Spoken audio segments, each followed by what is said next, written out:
Muito bem, vamos para Marcos capítulo 7.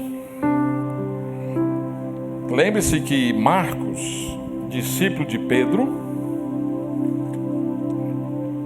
alguns gostam de dizer que o evangelho de Marcos é na verdade o evangelho de Pedro. Nesse capítulo 7, depois no capítulo 8 ele vai retomar esse assunto, ele vai alertar esses discípulos sobre um perigo que o discípulo pode experimentar. É você confundir religiosidade com discipulado. Religiosidade e discipulado são coisas diferentes. Marcos selecionou essa passagem, esse episódio que Jesus questionou, confrontou os fariseus para alertá-los do perigo de serem religiosos sem serem discípulos. Porque discipulado e religiosidade não são coisas iguais, mas que facilmente pode ser confundida. Facilmente alguém pode confundir essa questão. A religião mostra que é o homem tentando buscar Deus pelos seus próprios esforços. O Evangelho mostra exatamente o contrário. É Deus buscando o homem perdido pelo seu próprio poder. A religião é a ideia de que eu posso encontrar Deus pelos meus próprios esforços, pelos meus próprios recursos. Por outro lado, o Evangelho diz o contrário. É Deus, segundo o seu grande poder, buscando o homem, encontrando o homem que está perdido nos seus delitos e pecados. E uma vez que está seguindo o Senhor Jesus, a gente compreende que a nossa aceitação de Cristo não depende dos nossos esforços, não depende da nossa prática religiosa, não depende da nossa religiosidade. E esse embate que Marcos registra aqui entre Jesus Cristo, os escribas e fariseus, mostra exatamente um grupo que escolheu a religiosidade e rejeitou o discipulado genuíno, o seguir a Cristo, e Jesus vai mostrar as suas incoerências com essas questões. O embate aqui é basicamente sobre o comer sem lavar as mãos. E através desse episódio, Jesus então vai ensinar sobre a falsa religiosidade e ao mesmo tempo sobre o discipulado genuíno. E aquela religiosidade que tinha uma aparência de piedade, na verdade colocava sobre as pessoas um fardo muito maior do que elas mesmas poderiam levar. E ao invés de aproximá-las de Jesus, afastava da pessoa de Jesus. Ao invés de levá-los a uma identificação cada vez maior com a pessoa de Jesus, afastava. Quais são as diferenças entre religiosidade e discipulado? A primeira diferença é que a religiosidade se baseia em tradições humanas, não nas Escrituras. A religiosidade está fundamentada em conceitos e práticas de homens, em tradições estabelecidas por homens. Pode ser por igrejas, pode ser por denominações, e não o fato de seguir Jesus. Marcos 7, 1 a 7. Ouça, e você vai perceber que escribas e fariseus fundamentavam a fé deles exclusivamente na tradição. Diz assim: ora, reuniram-se a Jesus os fariseus e alguns escribas, vindos de Jerusalém. Lembre-se que Jesus está na Galileia. E vendo que alguns dos discípulos dele comiam o pão com as mãos impuras, isto é, por lavar, pois os fariseus e todos os judeus, observando a tradição dos anciãos, não comem sem lavar cuidadosamente as mãos. Quando voltam da praça, não comem sem se aspergirem. E há muitas outras coisas que receberam para observar, como a lavagem de copos, jarros e vasos de metal, e camas. Interpelaram-no os fariseus e os escribas. Por que não andam os teus discípulos de conformidade com a tradição dos anciãos, mas comem com as mãos por lavar? Respondeu-lhes: bem profetizou Isaías a respeito de vós, hipócritas, como está escrito: este povo honra-me com os lábios, mas o seu coração está longe de mim. E em vão me adoram, ensinando doutrinas que são preceitos de homens. Você percebe aqui que os fariseus chegam para Jesus e trazem um problema que eles imaginam existir. Eles observam que os discípulos de Jesus não estavam seguindo a tradição dos anciãos. O que é essa tradição? São as interpretações dos rabinos antigos, dos escritos extra-bíblia, que os judeus usavam e aplicavam. Não está falando da lei, mas da tradição. Então, o rabino X interpretou determinado texto, determinada lei, e ele entendeu que aquilo tinha até uma coisa a mais a ser observada e tal. E os fariseus, então, buscavam andar segundo essas tradições. É verdade que Levítico ensina sobre os cuidados que deveriam ter, os cuidados cerimoniais. E aqui não era necessariamente uma coisa de higiene. Até parece que é como se fosse na pandemia, né? A gente nunca botou tanto álcool nas mãos em 2020 e 2021. Não era uma questão de higiene, não era uma questão de cuidado com a saúde, era uma questão de religiosidade. A ideia era que se você esteve na rua ou teve contatos com gentios, etc., então você fazia era como se fosse uma espécie de cerimonial. E aquela tradição, aquela interpretação, segundo os fariseus, eles não observavam nos discípulos. Eles não estavam dizendo que os discípulos eram descuidados com a higiene pessoal. Jesus não estava incentivando o você não cuidar da sua higiene. Não é nada disso. É uma questão de tradição religiosa que eles praticavam muito bem, que não era essencialmente o que a Bíblia dizia, mas o que esses intérpretes da Bíblia estavam dizendo. E eles então estavam aplicando esse ensinamento aqui. Esses rabinos, esses mestres do passado, essa tradição estava de alguma maneira sobrepondo as próprias Escrituras. Então essas tradições humanas, recebidas por esses homens, conforme Jesus diz, olha, isso não tem valor algum. Isso não tem nenhum sentido, não tem nenhum significado. Os discípulos não precisavam observar essas coisas, porque essas tradições não tinham valor. E eles usavam isso como uma forma de mostrar ou demonstrar uma certa obediência. Então, quando eles chegam para Jesus e questionam essa prática dos discípulos, no versículo 6, Jesus diz, olha, bem que Isaías falou a respeito de vocês.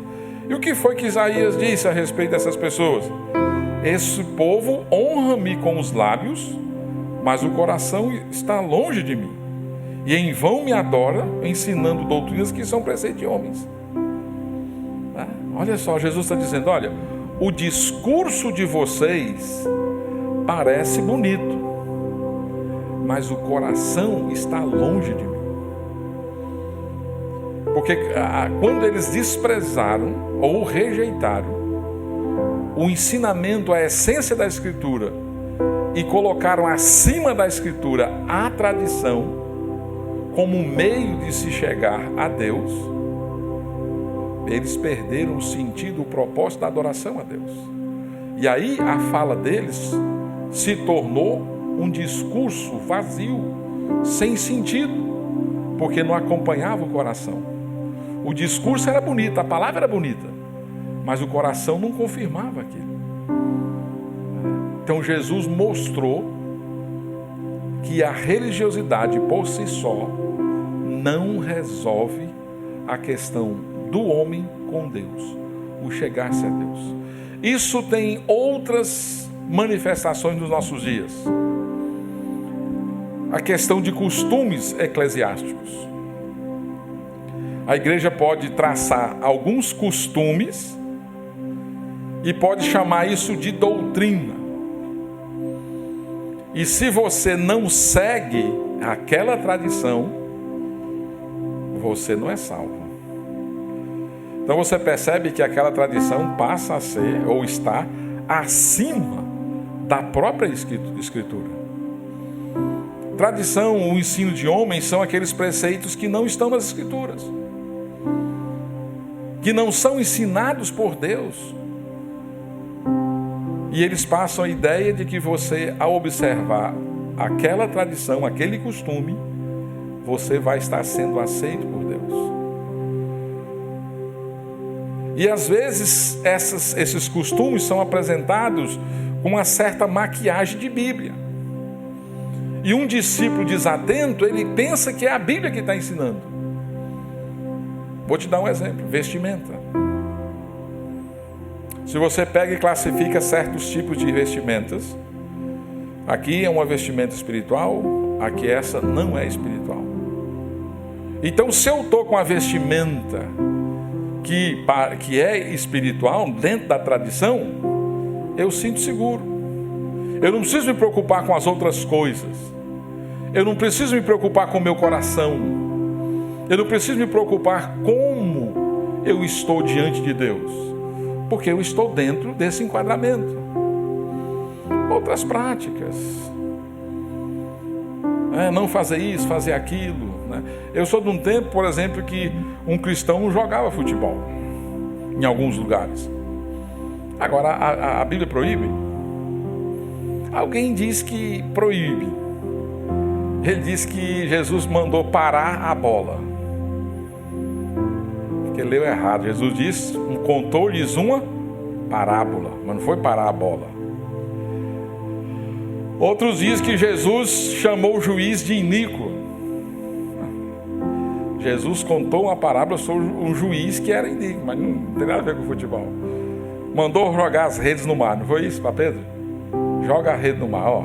É tudo contra futebol. Eu me converti num contexto que até bermuda não era muito bem visto para os homens. Não tinha nenhum cearense salvo. Clima quente, né? Ora, mas onde é que está na Bíblia? A higiene feminina com algumas questões, maquiagem, brincos, etc. Colocando costumes, tradições. E isso não quer dizer nada sobre discipulado. Isso pode ser religiosidade. Ser, por exemplo, ser dizimista, frequentar todos os cultos, distribuir 10 folhetos por semana, fazer isso, não sei o que, estabelecer várias regras. O problema é quando a pessoa começa a acreditar que ao fazer aquilo, ela é aceita por Deus. Quando ela faz isso, ela nega a essência da obra de Jesus. E isso não é a essência do cristianismo. Eu não quero dizer que tradições são ruins, mas elas não substituem as Escrituras. Você pode ter algumas tradições, os batistas têm algumas tradições, os presbiterianos, os pentecostais, outros, todo mundo tem algumas tradições. Tem coisas que não ofendem. E se você entender aquilo simplesmente como um costume, ok. O problema é quando você entende que ao fazer aquilo, Deus gosta mais de você porque você está fazendo aquilo. Quando você começa a pensar que você é mais espiritual porque você está fazendo aquilo. E aí a denúncia de Jesus é forte porque ele está dizendo, olha, com os lábios vocês me honram, ok, mas o coração está longe de mim. Discipulado não significa seguir tradições, mas seguir Jesus. Porque nós corremos o risco de termos um discurso bonito, mas vazio, sem essência.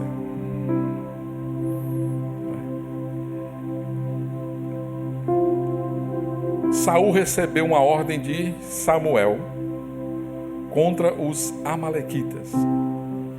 A ordem foi muito direta e muito clara. Você vai lá, você elimina o gado, o povo, e não é para trazer nenhum bem de lá. Ok? Saul foi. E Saul, já com o coração contaminado, ele viu lá uns novilhos lindos. Primeira, tanto para corte como para reprodução. Ele disse, eu quero isso no meu pasto. Separou o melhor dos novilhos, algumas ovelhas. Não matou o rei, porque ele não ia perder a oportunidade de desfilar em praça pública com o troféu. Quando você dominava um povo, era um troféu. Então ele queria entrar na cidade e mostrar o troféu. Samuel chega mais tarde e disse assim, Saul, tudo ok? Ordem cumprida? Ele disse, tudo feito, conforme o Senhor mandou. Eu acho engraçado porque ele não combinou com os bois e com as ovelhas. E aí começou, E Saul, peraí, o que é isso aí? Esquecendo.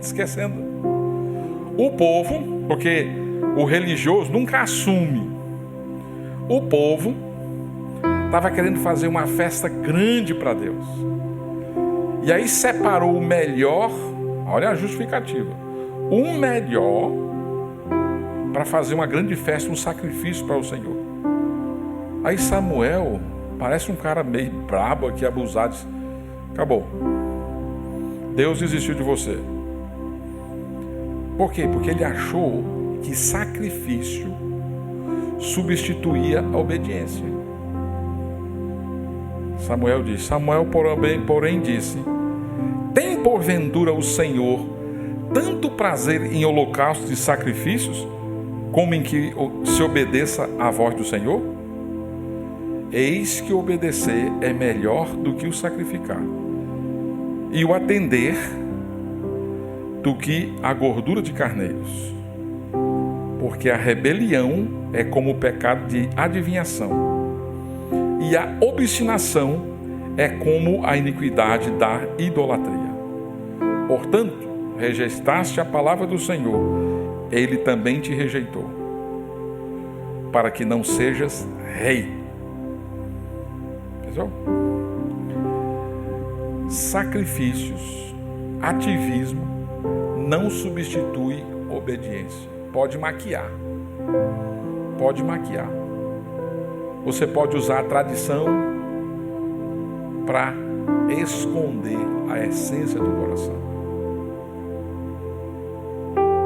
Discipulado e religiosidade são diferentes, porque a religiosidade baseia-se em preceitos humanos, em práticas humanas, no esforço da pessoa, na obra das nossas mãos, naquilo que nós fazemos, acreditando que Deus nos aceita por meio das nossas ações. E com isso negamos a eficácia da obra de Jesus na cruz do Calvário. Uma segunda coisa que faz diferença entre a religião e o discipulado. Esse é decorrente do primeiro, ou seja, a religiosidade despreza a palavra de Deus. ela rejeita e distorce a palavra. Verso 8 do nosso texto. No verso 7, Jesus disse, olha, em vão me adoram, ensinando doutrinas que são preceitos de homens. 8. Negligenciando o mandamento de Deus, guardais a tradição dos homens. E disse-lhes ainda, jeitosamente respeitais o preceito de Deus para guardardes a vossa própria tradição. Pois Moisés disse, honra a teu pai e a tua mãe, e quem maldisser a seu pai ou a sua mãe será punido de morte. Vós, porém, dizeis, se um homem disser a seu pai ou a sua mãe, aquilo que poderias aproveitar de mim é corbã, isto é, oferta para o Senhor, então o dispensais de fazer qualquer coisa em favor de seu pai ou de sua mãe, invalidando a palavra de Deus pela vossa própria tradição, que vós mesmos transmitisseis, e fazei muitas outras coisas semelhantes. Né? Primeiro, eles rejeitam, uma vez que busca respaldo nessa tradição, rejeita a palavra de Deus. Isso no versículo 8 e 9, foi dito que eles negligenciaram o mandamento de Deus. E é dado aqui um exemplo de mandamento. Em prol da tradição, eles negaram um mandamento. E qual era o mandamento que Jesus ilustra? Honrar pai e mãe. E aí tinha uma interpretação que dizia o seguinte, para um filho: bom, eu tenho alguma coisa que o meu pai ou minha mãe pode usufruir, pode ser usado para cuidar deles. Mas aquilo é oferta para o Senhor, é oferta. Aí os fariseus dizem, olha, então se aquilo é uma oferta, você não pode mexer, é corbã, é oferta, é doação. E os seus pais, você está isento de honrar seu pai e sua mãe. Tá? É como se eu dissesse aqui para vocês, se você tinha um dever com a sua família, e a igreja dissesse para você, olha, se você doar os seus recursos para a igreja, você está livre desse dever. Você não tem essa responsabilidade. Era mais ou menos isso. Mas o mandamento de Deus, os 10 mandamentos, era claro. Honra teu pai e tua mãe. Isso envolvia respeito, envolvia cuidado. Adultos não deveriam obedecê-los, mas deveriam cuidá-los. Aí a tradição encontrou uma brecha para mudar. Então, se o filho, que não estava muito animado em querer cumprir, e ele dizia, não, isso aí meu pai e minha mãe não podem desfrutar porque é uma oferta, é uma dádiva. Aí a tradição dizia, pronto, está aceito. Mas isso não era um mandamento. Ou seja, eles estavam rejeitando a palavra e eles estavam distorcendo a palavra para a palavra favorecer as suas questões pessoais, os seus interesses pessoais. Então, religiosidade está sempre focada nos interesses pessoais. E ele pode usar a Bíblia de forma diferente para provar as suas preferências, aquilo que ele quer. Um exemplo. Uma vez um pastor disse que na igreja dele, um homem tinha uma outra família. E chegou ao conhecimento do pastor. Mas como assim? Isso não é costume cristão, isso não é bíblico. Aí foi falar com o cidadão disse, e Abraão? E Davi? E Salomão? Eu também tenho direito. Ele está distorcendo a Bíblia para atender um interesse pessoal. E religiosidade faz isso. Usa a Bíblia para justificar todos os seus atos. Na história da igreja, as cruzadas dos cristãos, eu estou falando, né? O cristianismo querendo ganhar território. Não, posso matar. A Bíblia me dá esse direito porque eu estou defendendo a minha fé. Então, religiosidade está sempre preocupada em atender os seus interesses, as suas opiniões, as suas convicções. O discipulado não pensa em si, mas pensa no Senhor, em como agradar o Senhor. A preocupação do discipulado não é ter os seus interesses atendidos, mas é morrer a cada dia o seu eu, para ele poder ganhar mais e mais do Senhor, para ele crescer em conhecimento do Senhor Jesus, para ele servir o Senhor Jesus. Mas a religiosidade distorce a palavra para ela provar os seus interesses pessoais, os seus desejos, as suas convicções, para justificar, ora, os seus pecados, as suas práticas. Por fim, a religiosidade está interessada na aparência e não na essência das coisas, no coração. Versículo 14, olha. Convocando ele de novo a multidão, disse-lhes: ouve-me todos e entendei. Nada há fora do homem que, entrando nele, o possa contaminar, mas o que sai do homem é que o contamina. Se alguém tem ouvidos para ouvir, ouça. Quando entrou em casa, deixando a multidão, os seus discípulos o interrogaram acerca da parábola. A parábola é essa do versículo 15. Então lhes disse: assim vós também não entendeis? Não compreendeis que tudo o que de fora entra no homem não pode contaminar, porque não lhe entra no coração, mas no ventre, e sai para lugar escuso? E assim considerou ele puro todos os alimentos, e dizia: o que sai do homem, isso é o que o contamina, porque de dentro do coração dos homens é que procedem os maus desígnios, a prostituição, os furtos, os homicídios, os adultérios, a avareza, as malícias, o dolo, a lascívia, a inveja, a blasfêmia, a soberba, a loucura. Ora, todos esses males vêm de dentro e contaminam o homem. Percebe a diferença? E os fariseus, especialmente, eles tinham uma preocupação muito grande com uma religiosidade aparente. Eles queriam vender a ideia de que eram pessoas espirituais, eram pessoas cumpridoras das Escrituras, que estavam obtendo a nota 10 diante de Deus. A religiosidade deles era impecável, segundo eles. E Jesus, então, depois que se afasta desse povo, conta uma pequena parábola para todo mundo e vai embora. Aí quando chega em casa, os discípulos: mestre, o que é isso? Explica para nós o que é isso.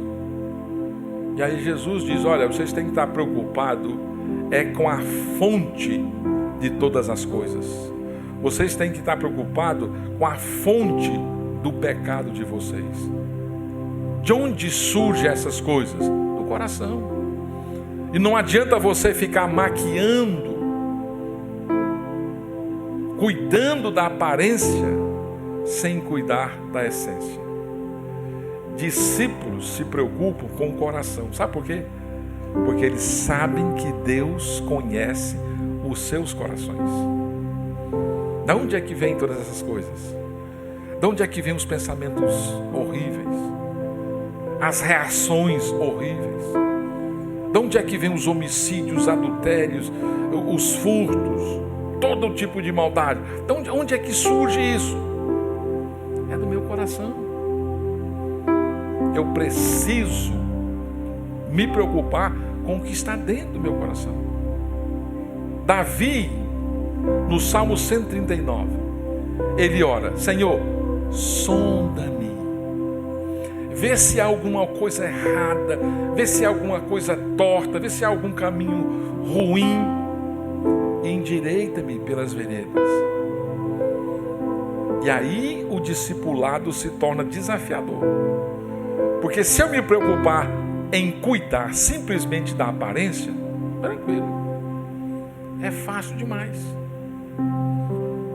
Se ser crente é usar certos tipos de roupas, lá estou eu usando a roupa dos crentes. Se ser crente é ter uma linguagem própria, um dialeto, eu vou aprender essa língua. É ter certos hábitos, eu aprendo esses hábitos. E você olhando assim, você vai dar 10. Que pessoa íntegra. Mas o discipulado sabe que no coração dele, o discípulo ora a Deus e diz: Senhor, tem misericórdia de mim, que sou pecador. O discípulo não fica se comparando com outras pessoas. Ele não ora assim: Senhor, muito obrigado, porque eu não sou igual o Reginaldo, eu não sou igual o Tiago. Eu estou falando fisicamente não, que até acho que eu sou até mais... Não, brincadeira não. Mas eu não faço isso. Sabe por quê? Porque o coração humano, ele é tão terrível, tão terrível. Quando eu vejo alguém na desgraça, eu tenho a tendência de sentir um certo prazer. Sabe por quê? Porque eu achei alguém pior do que eu. Ainda bem que eu não sou igual ao fulano, a desgraça dele. E eu sinto até um certo prazer em passar essa notícia, em contar isso para os outros. Por quê? Porque parece que quando a luz de alguém apaga, mesmo que a minha seja muito fraquinha, ora, brilha. Se você entra num quarto escuro, com uma lanterna quase descarregada, mas tem um fio de luz, um facho de luz, você ainda consegue resolver alguma coisa. Agora, quando você chega com a sua luz bem apagadinha, no meio de gente que brilha forte, a sua luz não aparece. Então eu tenho um coração tão perigoso que ele sente prazer quando encontra alguém pior. O fariseu chega no templo para orar e vê um publicano. Ele diz: Senhor, muito obrigado, porque eu não sou igual o fariseu, o publicano ali. Mas o publicano disse que nem levantava os olhos para Deus, não achava digno e batia no peito: Senhor, tem misericórdia de mim, que sou pecador. Aí Jesus diz: foi justificado para casa. Foi justificado para casa. Aparência. Irmãos, a aparência só convence os humanos.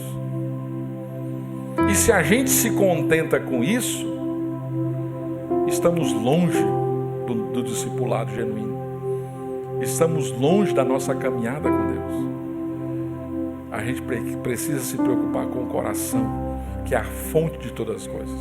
Provérbios: o coração é a fonte de todas as coisas. Não é o comportamento externo.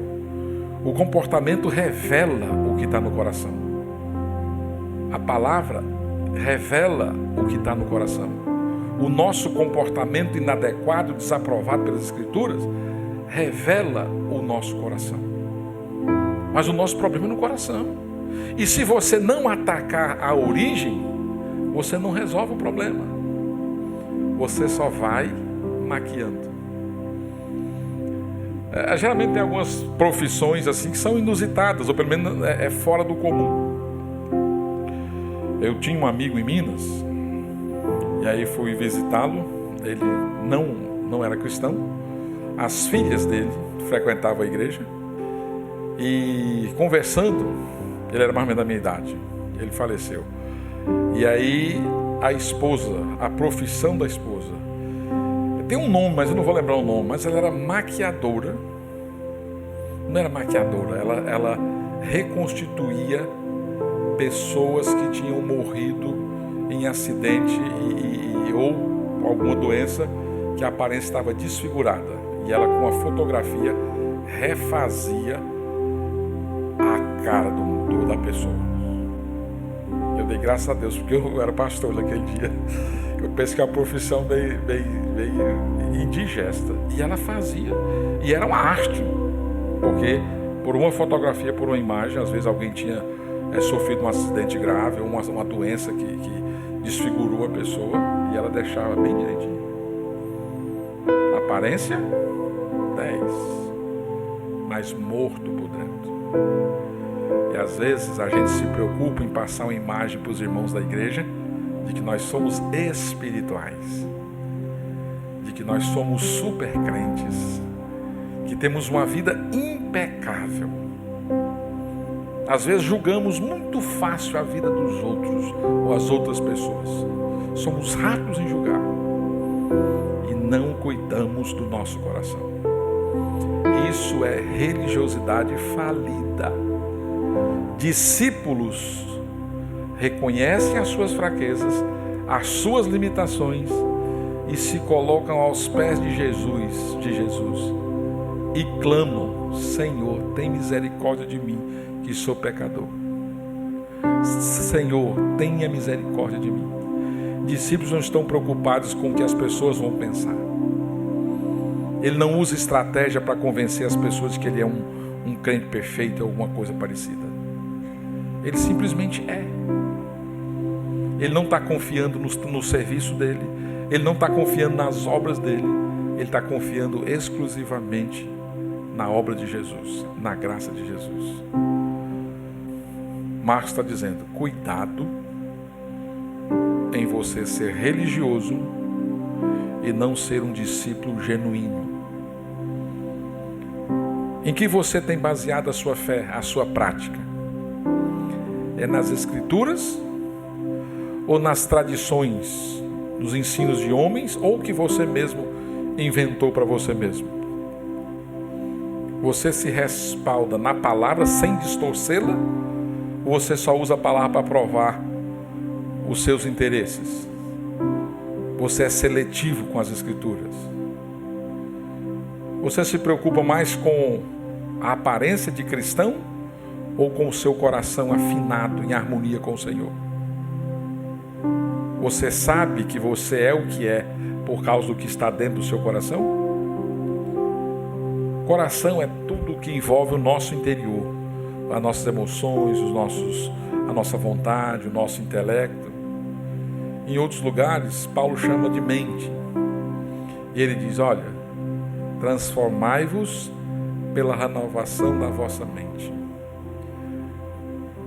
Não vos conformeis com este século, mas transformai-vos pela renovação da vossa mente, para que vocês possam experimentar a boa, agradável e perfeita vontade de Deus. Você precisa passar por uma renovação interna, ter um coração afinado com o Senhor. Ore como salmista, não tenha medo. Senhor, sonda-me, vê se há algum caminho torto, endireita as tuas veredas, ajuda-me a andar de maneira alinhada com o Senhor. Afasta de mim a minha tendência de ser religioso, de querer fazer as coisas pelo meu próprio esforço, de querer ganhar a aprovação do Senhor pelos meus feitos e não pelo que Jesus Cristo fez. A minha tendência em querer ser legalista, ser um cristão cheio de regras, de ficar comparando e ficar preocupado com a minha imagem perante as pessoas, sem me preocupar com o meu coração diante do Senhor. Ajuda-me, Senhor, tem misericórdia. Discipulado e religiosidade não são as mesmas coisas. Você não precisa ser religioso. Você precisa ser um discípulo de Jesus. Você precisa ser um seguidor que honra a palavra de Jesus. Você precisa ser um seguidor que se expõe diante de Jesus, que permite que a palavra de Deus traga à tona tudo aquilo que está no seu coração. E você humildemente coloca diante dele e clama por misericórdia. E agradece porque você é aceito por aquilo que Jesus Cristo fez, e não pelo que você faz, e não pelas tradições que você segue.